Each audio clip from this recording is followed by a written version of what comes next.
कुछ रोज़ से मेरे दिल में अजीब अजीब ख्याल आ रहे थे और मैं डर रही थी कि अगर उसको पता चल गया कि मेरे दिमाग में कैसे ख्याल आ रहे हैं और मैं क्या प्लान बना रही हूँ, तो यकीनन मेरा बहुत बुरा अंजाम होना था।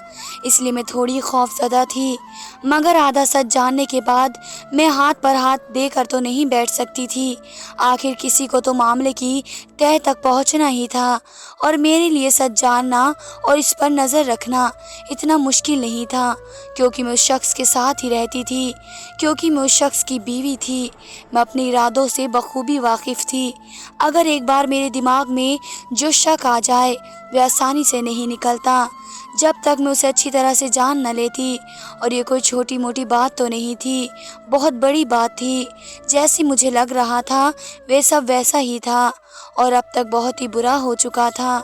उसका किसी को अंदाज़ा नहीं था कितनी लड़कियों की ज़िंदगी बर्बाद हो चुकी थी। इसलिए मैं अपनी जान खतरे में डालकर सच जानने की कोशिश में लग गई। जब मैं सुबह उठी तो 6 बज रहे थे। मैं पौधों को पानी दे रही थी। नौकर चाकर तो बहुत थे, मगर मुझे पौधों की देखभाल करना अच्छा लगता था और इसी से मैं खुद को तरोताज़ा महसूस करती। तभी मैंने अपने पति को हमेशा की तरह जल्दी जल्दी में बाहर की तरफ जाते देखा। मैंने दिल ही दिल में सोचा कि आज तो मैं हर हाल में अपना मकसद पूरा करूंगी, फिर चाहे जो हो जाए। होना क्या था, अगर इसको ज़रा भी भनक पड़ी तो मैं कोई ना कोई बहाना बना लेती। अगर उसे मुझ पर शक हो जाता तो मुझे कहीं ठिकाने लगा देता और किसी को मेरे बारे में कुछ पता भी नहीं चलता। मगर मैंने अपने दम पर यह काम करने की ठान ली। मुझे रात का इंतज़ार था। मैं अपनी सारी तैयारियां कर चुकी थी और तभी वही हुआ जिसे देखकर मेरे होश उड़ गए। मैं अपने पति की बात सुनकर हैरान रह गई। वे मुझे ये बता रहे थे कि वे हर साल 50 लड़कियों को फ्री हज करवाते हैं। ये सुनकर मुझे बहुत खुशी हुई और दिल ही दिल में पति की इस बात पर बहुत खुशी हुई। मगर कल ही मुझ पर यह राज खुला, जिन लड़कियों को फ्री हज पर भेजा जाता है वे लड़कियां हज पर जाती तो थीं मगर कभी वापस ना आती। एक बार राज जानने के लिए मैंने अपनी बहन को भेज दिया और फिर मेरे कदमों तले ज़मीन निकल गई। मुझे 1 महीने पहले ही मेरी एक जानने वाली ने बताया कि मेरी 2 बेटियों को हज करना नसीब हुआ और उनको हज पर भेजने वाले कोई और नहीं बल्कि मेरे पति थे। मैं तो ये बात सुनकर चौंक गई। मुझे इस बात से बहुत हैरत हुई, क्योंकि मुझे उस वक्त पता नहीं था कि मेरे पति इतने नेक दिल इंसान हैं। ना ही मेरे पति ने मुझे इस बारे में कुछ बताया और जब से मैंने अपने पति की ये बात पूछी तो उन्होंने मुझे फ़ख्र से गर्दन उठाकर बताया कि इसमें क्या अनोखा है, मैं तो हर साल 50 लड़कियों को हज पर भेजता हूँ। उनकी बात मुझे चौंकाने वाली लगी। सिर्फ लड़कियों को ही क्यों, बुज़ुर्ग और मर्दों को क्यों नहीं भेजते हैं? नेकी तो उनको भी भेजने से उतनी ही मिलनी है जितनी लड़कियों को हज पर भेजने से मिलती। मुझे हर बात की गहराई में जाने की आदत थी। मैं हर बात पर गौर करती थी, इसलिए मुझे कुछ गलत लगा और इस बात पर बहुत हैरत हो रही थी कि कोई भी शख्स कितना भी दिल वाला और पैसे वाला क्यों ना हो, इतना अच्छा नहीं होगा कि हर साल इतना ज़्यादा लोगों को हज का खर्चा उठाए। फिर मैंने अपनी जहन की फिजूल सोचों से आज़ाद किया और फिर सोचा कि मेरे पति अच्छा काम कर रहे हैं और मैं इतना गलत सोच रही हूँ। मेरे पति के पास सिर्फ दौलत नहीं बल्कि दिल भी बहुत बड़ा था कि वे इस तरह लाखों गरीब लड़कियों पर खर्च कर रहे थे।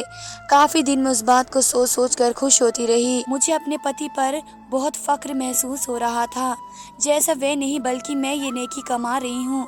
उन्हीं दिनों एक रोज़ किसी ज़रूरी ख़रीदारी के लिए मेरा बाज़ार जाना हुआ। मुझे अपने घर के लिए कुछ सामान लेना था। वैसे तो मेरा ये काम भी मेरे नौकर करते थे, मगर उस रोज़ मैं खुद चली गई। ख़रीदारी करते हुए मेरी नज़र उस औरत पर पड़ी जिसने मुझे कुछ दिन पहले बताया था कि मेरे पति ने उसकी बेटी को हज पर भेजा था। उस औरत को देखकर मैंने सोचा कि इसकी बेटी के हज के मुबारकबाद दे दूं कि उसने जो दिन बताए थे उसके हिसाब से उसकी बेटी हज से वापस आ गई होगी। मैं उसकी तरफ बढ़ी तो उसने भी मुझे देख लिया, मगर मैंने महसूस किया जैसे वो मुझे देखते ही नज़रें चुराने लगी और अनदेखा करके लोगों की भीड़ में गुम हो जाना चाहा। इस बात ने मुझे हैरान कर दिया। मुझे तो लगा था कि वो मुझे देखकर मुझसे मिलेगी और शुक्रिया अदा करेगी। मेरे पति की वजह से उसकी बेटी को इतनी बड़ी चीज़ नसीब हुई। उसको अनजान बनता देखकर मैं मैं भी तेज़ी से उसकी तरफ बढ़ी और उसे उसकी बेटी के हज की मुबारकबाद दी, मगर उस औरत ने मेरी मुबारकबाद पर मुझे ऐसे दुख से देखा कि मैं चौंक गई। वह नज़रें चुराती मुबारक वसूल करके जाने लगी। उसकी हर बात मुझे कुछ ठीक नहीं लग रही थी। मैंने उससे कहा कि मुझे खुशी हुई आपकी बेटी ने हज कर लिया है, मैं किसी दिन आपकी तरफ चक्कर लगाऊंगी। मेरी बात सुनकर वे बुरी तरह घबरा गई। उसने फ़ौरन मुझसे कहा कि नहीं, आप तो मसरूफ़ होती हैं, कहाँ आ पाएंगी मेरे घर, मैं खुद कभी चक्कर लगाऊंगी आपकी तरफ। इसकी बात ने मुझे शर्मिंदा कर दिया और मैंने उससे कहा कि मैं बिल्कुल मसरूफ़ नहीं हूँ, मुझे आपकी बेटी से मिलना है और मुझे पता है वह मुझसे मिलकर बहुत खुश होगी। इस बहाने मुझे भी कुछ अच्छा सुनने को मिलेगा। मेरी ये बात सुनकर उस औरत की आंखें आंसू से भर आई। वे सर झुकाकर रोने लग गई। मैं घबरा गई कि शायद कुछ गलत बोल बैठी हूँ। मैं उसकी हालत से बुरी तरह परेशान होती उसकी वजह पूछने लगी, तो मेरे पूछने पर उसने जो मुझे बात बताई उससे मेरे रोंगटे खड़े हो गए। एक पल मुझसे कुछ बोला ही नहीं गया, मगर जल्दी से उस औरत को लेकर एक साइड पर आ गई और उसने सारी बातें जानने लगी। वे औरत रोते हुए बोली कि मेरी बेटी ने 20 दिन बाद लौटना था और अब तक नहीं आई। 1 महीना हो गया मगर उसकी बेटी वापस नहीं लौटी। वे औरत बहुत दुखी और शर्मिंदा थी और रोते हुए मुझे कहने लगी कि मुझे अपनी बेटी से इस हरकत की बिल्कुल उम्मीद नहीं थी कि वे घर से दूर जाते ही अपना घर छोड़ देगी। माना कि हम बहुत गरीब हैं और उनको सही ज़िंदगी नहीं दे सके, मगर इतने भी बुरे नहीं थे कि वे हमें इतनी बड़ी कालस अपने और हमारे मुंह पर मल देगी और वापस घर आने की बजाय कहीं भाग जाएगी। उस औरत की बात से मैं बुरी तरह चौंक गई। उसको लग रहा था कि उसकी बेटी हालात से तंग होने की वजह से कहीं भाग गई है, लेकिन मुझे ये मामला कुछ अजीब लगा। ऐसा लग रहा था कि कहीं कुछ गलत ना हो। मेरी कुछ समझ में नहीं आ रहा था। मैं उस औरत को तसल्ली देते हुए सोच में डूब गई कि ना जाने उन लड़कियों ने हज किया भी या नहीं, जाने वे कहाँ गई थी। मैं उस औरत की बात पर राज़ी नहीं थी कि उसकी बेटी गुर्बत से तंग आकर घर से भाग गई। मैं खुद भी एक गरीब लड़की थी और माना कि गुर्बत से और जल्दी शादी न होने की वजह से हम गरीब लड़कियों की हिम्मत ख़त्म हो जाती है, मगर हम ऐसी गिरी हुई हरकत करने का सोच भी नहीं सकती कि गुर्बत से तंग आकर इतना गलत कदम उठाएं और गरीब और बूढ़े बाप का सर शर्म से झुका दें, वह भी उनको जिनको ऊपर वाले ने इतनी बड़ी इज्जत बख्शी हुई थी और उनको अपने घर बुलाया था। ऐसा कैसे मुमकिन था कि उस नेक काम करने के बाद वह फिर से गुनाह करने चली जाती। उस औरत को दिलासा देकर मैं घर चली आई, मगर मेरा दिमाग उन लड़कियों पर अटका हुआ था। उनकी माँ बुरी तरह रो रही थी जो उनके हज की मुबारक के लिए आने वाले लोग उन पर तो थू थू करने जाते। बदनामी से उसने घर पर बसेरा कर लिया। मैं उस माँ की हालत से दुखी हो रही थी। ना जाने क्यों लड़कियाँ अपने बाप का सर झुकाती हैं, उनके इतने एहसान भूल जाती हैं। मेरा ताल्लुक़ निहायत ही गरीब घराने से था। मेरे बाप को ऊपर वाले ने 3 बेटियां दी और हमारा कोई नहीं था। मेरे बाप मजदूरी करते थे और जैसे तैसे करके उन्होंने हम बहनों को ग्रेजुएशन तक पढ़ाया। मुझे पढ़ने का बहुत शौक़ था, इसलिए मैंने अपनी पढ़ाई जारी रखने के लिए मोहल्ले के बच्चों को पढ़ाना शुरू कर दिया और साथ में लोगों के कपड़े सिलाई करने लगी। इस तरह करके मैंने प्राइवेट भी एक इम्तिहान पास कर लिया। मैं सब बहनों से बड़ी थी और चाहती थी कि मैं अपनी छोटी बहनों को भी आगे पढ़ाऊं और साथ ही घर को चलाने के लिए अपने बूढ़े बाप का हाथ बटाऊं। मगर मेरा ख्वाब तब अधूरा रह गया जब अचानक मेरे लिए हमारे घर में एक अमीर घर से रिश्ता आया। मेरे बाप की खुशी का कोई ठिकाना नहीं था, क्योंकि जैसे हमारे हालात थे ऐसे में कोई भी रिश्ता आना किसी खुशी से कम नहीं था। और फिर ये तो बहुत अच्छा रिश्ता था। मैं उस शख्स को बिल्कुल नहीं जानती थी, मगर अपने बाप की खुशी के खातिर उनका बोझ हल्का करने के लिए मैंने चुपचाप शादी करने के लिए हामी भर दी।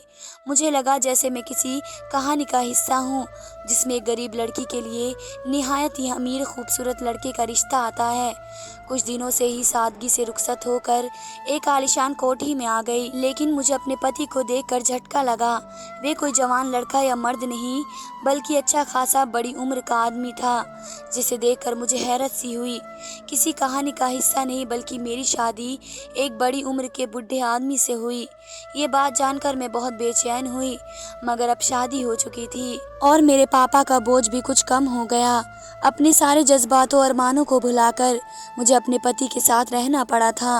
लेकिन मेरे पति में कोई बुराई भी नहीं थी और मैं एतराज़ करती, मगर हर लड़की के कुछ अरमान होते हैं अपने जीवन साथी को लेकर, मगर मजबूरियां इंसान के मुंह सी लेती हैं। मैंने सच्चे रिश्ते से इस रिश्ते को निभाने की कोशिश की, मगर मुझे मालूम नहीं था कि आगे क्या होने वाला है, कैसा तूफान आने वाला है, जब अपने साथ सब कुछ उड़ा कर ले जाने वाला है। मेरे पति बहुत मसरूफ़ रहते थे और उन्होंने मुझे हर तरह का शौक़ और अरमान दिया हुआ था। मुझे यहाँ किसी भी चीज़ की कमी नहीं थी। वे हर तरह से मेरा ख्याल रख रहे थे। मैं अपनी ज़िंदगी से वैसे भी बेफिक्र थी और फिर मैं अपने पति से और प्यार करने लगी।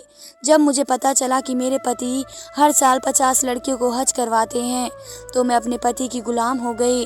मेरे दिल में जो अपने पति को बुढ़ापा समझकर थोड़ी बहुत नाराज़गी थी, वह भी ख़त्म हो गई। मैं खुद को दुनिया की खुशकिस्मत लड़की समझ रही थी, जिसका पति निहायत अमीर और नेक दिल शख्स था। शायद इसलिए मेरे रब ने मेरे लिए ऐसे नेक दिल पति को चुना। तब मुझे पता नहीं था कि मेरे रब ने तो मुझे किसी और काम के लिए चुना था। मेरी सुकून भरी ज़िंदगी में तब भूचाल आया, जब एक दिन मुझे बाज़ार में वह औरत मिली जिसकी बेटी हज पर गई थी, और उसने जो बात बताई उसने मेरे होश उड़ा दिए कि आखिर ऐसा क्यों हो रहा था। वह तो सारा इल्ज़ाम अपनी बेटी पर लगा रही थी कि उसकी बेटी बुरी लड़की थी, मगर मुझे बहुत कुछ खटक रहा था और रह रह कर ख्याल आ रहा था, कुछ न कुछ तो है जो ठीक नहीं है। और मैं इस बात की सोच विचार में लग गई तो मुझे ये बात भी चुभने लगी कि अगर मेरा पति इतने बड़े दिल वाले हैं तो वे सिर्फ लड़कियों को ही क्यों भेजते हैं। मैं उन सब बातों को सोच सोच कर परेशान हो रही थी और किसी भी तरह इस बात को तह तक पहुंचना चाहती थी, मगर कोई तरीका समझ नहीं आ रहा था जिससे मैं पता लगा सकती कि इस औरत की बेटी कहाँ और किस हाल में है, क्योंकि वे मेरी इस बात पर बुरा मान जाते। इस सोच और कोशिश में कुछ दिन गुजर गए और एक दिन मुझे एक तरकीब सूझी और मैंने अपनी सोच पर अमल करने के लिए अपनी छोटी बहन को भी साथ मिला लिया। हज का सीज़न फिर से करीब आ गया और मेरे पति की सरगर्मी बढ़ गई। वह बहुत मसरूफ़ दिखाई देता, उसे खाने पीने का भी कुछ होश नहीं होता और मैं खामोशी से उनको हर हरकत पर नज़र रखती और फ़ोन पर होने वाली बातों को भी समझने की कोशिश करती, क्योंकि फिर से वे 50 लड़कियों को भेजने का इंतज़ाम कर रहे थे। मैंने किसी तरह उन लड़कियों में अपनी बहन को भी इंतज़ाम कर दिया। मैंने अपनी बहन को अच्छे से समझा दिया कि वह वहाँ जाकर उन लड़कियों के गुम हो जाने का राज जानने की कोशिश करे। मेरी बहन को जासूसी वाले काम करने का बहुत शौक़ था, इसलिए वे खुशी खुशी राज़ी हो गई और साथ साथ हज की नेकी भी मिल जाती। मगर मुझे डर लग रहा था कि कहीं मेरी बहन को मेरी वजह से कोई नुकसान न उठाना पड़े। मेरी बहन ने मुझे बेफिक्र कर दिया और जल्दी हज के लिए रवाना हो गई। मैं अपनी बहन को भेजकर इस रात तक पहुंचने का इंतज़ार कर रही थी। मेरी बहन मुझसे हर वक्त बात कर रही थी और वे खुशी खुशी हज को अंजाम दे रही थी, मगर उसे वहाँ उन लड़कियों की गुमशुदगी का कोई सुराग नहीं मिल रहा था। उसी कोशिश में दिन गुजर गए और मेरी बहन की वापसी का दिन आ गया। मैं मायूस हो गई, मगर एक खुशी थी कि चलो मेरी बहन ने हज कर लिया और खैरियत के साथ वापस भी आ गई। वरना जब से मेरी बहन हज पर गई थी मुझे अजीब अजीब खौफ आ रहे थे। लेकिन कुछ दिनों बाद जब मैं अपनी बहन से मिलने गई तो मेरे घर में शौक जैसी मनहूसियत छाई हुई थी। मैंने अपनी माँ से अपनी बहन का पूछा तो वे रोने लगी और जो बात बताई ये सुनकर मेरी रूह फना हो गई कि मेरी बहन वहाँ से वापस ही नहीं लौटी है। मैं सुनकर हैरान रह गई, ऐसा कैसे हो सकता था। मेरी बहन से तो मेरी मुसलसल बात होती रही थी, वे हज करके खुश थी और उसने हम सब घर वालों के लिए बहुत दुआएं भी की थी। वे वापस आने वाली थी, फिर कहाँ रह गई। अब मेरा दिमाग इस बात पर अटक गया था। मुझे भी उस औरत का ख्याल आया जिसने उस तरह होते हुए अपनी बेटी के वापस न आने का बताया, और उसे लग रहा था कि उसकी बेटी गुर्बत से तंग आकर घर छोड़कर चली गई। मगर मेरी बहन ऐसी नहीं थी और मैं गवाह थी कि मेरी बहन वापस आने की भी तैयारियां कर रही थी। ना जाने क्या बात हो रही थी कि वहाँ से लड़कियां गायब हो रही थी। मेरे घर वाले भी उस औरत की तरह सबसे मुंह छिपा रहे थे और मेरी बहन को गलत समझ रहे थे। मेरे बूढ़े बाप को दुख था कि उनकी बेटी गुर्बत से मुंह मोड़कर कहीं चली गई और वापस नहीं आई। मैं शर्मिंदा और परेशान से घर वालों को अपनी बहन की तरफ से सफाया दे रही थी। मैंने खुद अपनी बहन को इस मसले में फंसा दिया। मुझे शिद्दत से एहसास हो रहा था कि मैंने इस मामले की गहराई जानने के लिए अपनी बहन का इंतखाब करके बहुत बड़ी गलती की। मैं अपने पापा को तसल्ली देकर घर लौटी तो मेरा सर बुरी तरह चकरा रहा था। मेरी हालत बहुत खराब हो रही थी। ना जाने मेरी बहन के साथ वहाँ क्या हुआ था, किस हाल में थी। सोच सोच कर मेरा दिमाग खराब हो गया। समझ नहीं पा रही थी कि अपनी बहन को कैसे वापस लाऊं और मैं सोच रही थी कि अपने पति से बात करती हूँ, वे यकीनन मेरी बहन को ढूंढने में मेरी मदद करेंगे। मगर मुझे शर्मिंदगी थी कि मैं अपनी बहन को अपने पति से छुपा कर भेजा था। अभी मैं उसी सोच में गिरी हुई थी कि कैसे अपने पति को अपनी इस हरकत के बारे में बताकर अपनी बहन के लिए मदद मांगूं कि तभी एक रोज़ मैंने अपने पति को परेशानी से किसी से बात करते सुना। उस रोज़ में बात सुनकर मेरे होश उड़ गए कि मेरा पति हज पर भेजने के नाम पर लड़कियों को अरबी शेखों को महंगे दामों में बेच देता था। मेरा पति फ़ोन पर बहुत परेशानी से किसी से बोल रहा था कि पहले ही उस साल 50 लड़कियां पूरी नहीं कर पाया, जिसकी वजह से उसके अरबों का नुकसान हुआ। उस पर वहाँ कुछ लड़कियां उनके हाथ से निकल कर भाग गईं, जिसकी वजह से उन्हें शायद नुकसान पहुँच रहे थे, इसलिए वह अपने किसी आदमी से फ़ोन पर बात कर रहा था। मेरे पति को अपनी परेशानी में ये मालूम ही नहीं हुआ कि मैं उनके पीछे खड़ी थी। मैं फ़ौरन कमरे में दबे पाँव निकल गई और अपना दिल पकड़ कर रह गई। मैं यह बात सुनकर बुरी तरह लड़खड़ा गई, क्योंकि अब तक मैं जिस गलतफहमी में थी, कभी मुझे लगता कि मेरा पति गलत है तो कभी मुझे लगता कि मेरा पति अच्छा इंसान है। मैं ही गलत सोच रही हूँ। मगर आज सच सामने आ गया कि इंसान इतना घटिया और नीच था, इतने बड़े काम कर रहा था। हज के नाम पर मासूम लड़कियों की ज़िंदगी से खेल रहा था। अनजान शहरों से लड़कियों को हज के बहाने जमा करता और उन्हें इस्तेमाल करवाता, क्योंकि उन्हें अंदाज़ा था कि ऐसे तो लड़कियां जाने के लिए राज़ी नहीं होंगी। इसलिए हज का कहकर सबके जज्बात से खेल रहा था और अरबे रुपए कमा रहा था। मेरा पति हज जैसे नेक फ़र्ज़ के नाम पर कैसे गरीब लड़कियों को बेच रहा था। वे न जाने कितने साल से ये काम कर रहा था और हर बार ऐसे ही गरीब घरों की लड़कियां ढूंढता, जिनके पापा बेटियों के हज से वापस खो जाने की वजह से अपने चेहरे लोगों से छुपाते फिरते कि उनकी बेटियां ही हालत से तंग आकर घर छोड़ कर गई हैं। उन्हें मालूम नहीं था कि उनकी बेटी किस मुसीबत में गिरफ्तार हैं, किस हाल में हैं, जबकि सच कुछ और था। मेरे पति ने हर बार उन लड़कियों को हज से वापसी पर खामोशी से अगवा करवा कर शेखों के पास भेज दिया करता, जिसे वे पहले ही एक बड़ी रकम वसूल कर चुका होता। मगर शायद उसकी पकड़ हो चुकी थी और इस बार उसके बंधुओं के हाथ से कुछ लड़कियां निकल गईं। मैं शिद्दत से दुआ करने लगी कि उन लड़कियों में मेरी बहन भी शामिल हो। मैंने खुद पर काबू कर अपने पति से अपने गम से ज़्यादा हालात छुपा ली, ताकि मैं उसके इस कारोबार की मालूमात हासिल कर सकूं। मैं अपने दुख पर काबू पाकर अपने पति की जासूसी करने लगी। मैंने घर में ही मौजूद मेरे पति के कमरे में कैमरे लगा दिया और ये काम मैंने बड़ी राजदारी से किया। कैमरा भी मैंने अपनी किसी सहेली से मंगवाया, ताकि मेरे पति को किसी भी बात की भनक ना लगे। मुझे यकीन था कि वे मेरे आने जाने पर नज़र रखे हुए थे, क्योंकि ड्राइवर से भी मेरे बारे में पूछा होगा कि कहाँ आती जाती है। ऐसे लोग अंदर से बहुत डरपोक होते हैं। उन्हें हर वक्त ये खौफ सताता है कि कहीं पकड़े ना जाएं। इसलिए मैं भी बहुत ध्यान देती उन दिनों, क्योंकि मेरे पति का काफ़ी नुकसान हो चुका था। तभी वे ऐसे लोगों से मिल रहे थे और उनकी बातें भी सब इसी सिलसिले में थी। और मेरे पास अपने पति के खिलाफ एक सबूत इकट्ठा हो गया, जिसे लेकर मैं छुपते छुपाते एक पुलिस ऑफिसर के पास पहुंची। मैंने उस ऑफिसर को सब बताया तो वह मेरी मदद करने के लिए तैयार हो गया और मुझे सबूत जमा करने को कहा। मैं पहले ही सबूत जमा कर चुकी थी। मैंने उस वीडियो की एक कॉपी पुलिस को दी और एक कॉपी मीडिया को दे दी। मुझे पता था कि मीडिया इस मामले को पुलिस से भी अच्छे तरीके से संभालेगी। और इतनी ही गहराई से उतरने की कोशिश करेगी।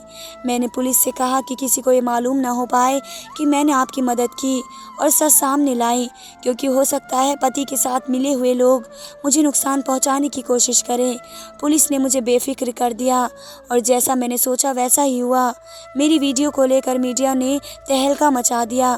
पुलिस ने मेरे पति को गिरफ्त में ले लिया और सऊदी की पुलिस से भी कांटेक्ट किया गया। सऊदी पुलिस मदद करने को तैयार हो गई और मेरे पति के कुछ पाकिस्तानी साथी जब वहां रहकर उस काम में साथ दे रहे थे, उनको तलाश किया जाने लगा। वह सब लड़कियां जो हज पर जाकर गायब हुई थी, उनके पापा रोते रोते दुआओं में लग गए। लड़कियों के रिश्तेदार, पापा, दोस्त सब सड़कों पर जमा हो गए और दुआ करने लगे। हुकूमत पर भी दबाव पड़ गया, इसलिए जल्दी ही एक्शन लिया गया। सबकी दुआएं और पुलिस वालों की मदद से जल्दी उन सबको गिरफ्तार कर लिया गया और उनकी मदद से गुमशुदा लड़कियों को भी छुड़वाया गया।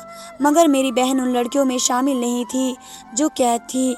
मेरी बहन मेरी उम्मीद के मुताबिक उन लड़कियों में शामिल थी जो भागकर उन आदमियों से बच गई।